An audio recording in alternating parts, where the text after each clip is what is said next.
The notion behind ABA, which is applied behavior analysis, was actually something which Skinner developed, and it was principles of operant conditioning. It originally was used in totally different contexts than working with young children, but Ivar Lovaas took those principles, and beginning in the 80s at UCLA, he began to see if you could apply the same techniques to get behavioral responses out of children who historically had been impossible to teach and didn't make much progress.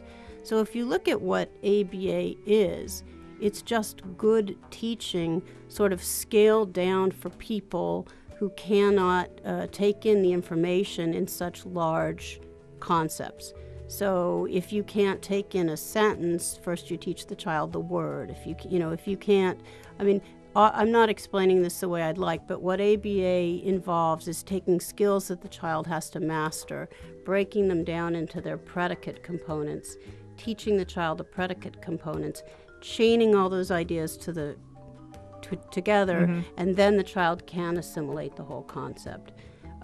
As you can imagine, this is quite tedious, and as I've watched people do this, these people really are like the behavior therapists of today are miracle workers, because they have the ability to sort of embark upon a process that is like filling an hourglass, one grain of sand at a time. But at a certain point, it's amazing. You get a crystallization of knowledge in the child, and then the child actually can begin to generalize from his environment, which is one of the problems with autism, is that children with autism can't do that.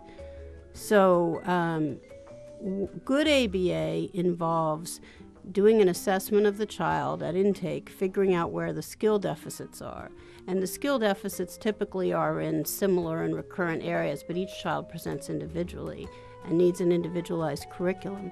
And so, for example, if the child doesn't know how to match, you teach the child how to match. If the child doesn't know can't learn his colors, you teach those systematically. If the child doesn't understand emotions, you start out with picture cards and you teach the more basic emotions first, like angry is easier than surprised, and so on. So there's a curriculum for the child, and it rolls out over this 40-hour work week, and slowly over about 3.5 years, hopefully, you catch the child up to where his peers are. The starting age keeps getting lower because our diagnostic methods for autism are better and better, and the pediatricians are catching it at 18 months. So, for example, even 5 years ago, the idea that you would provide autism treatment in an intensive way for a child under 3 was almost unheard of.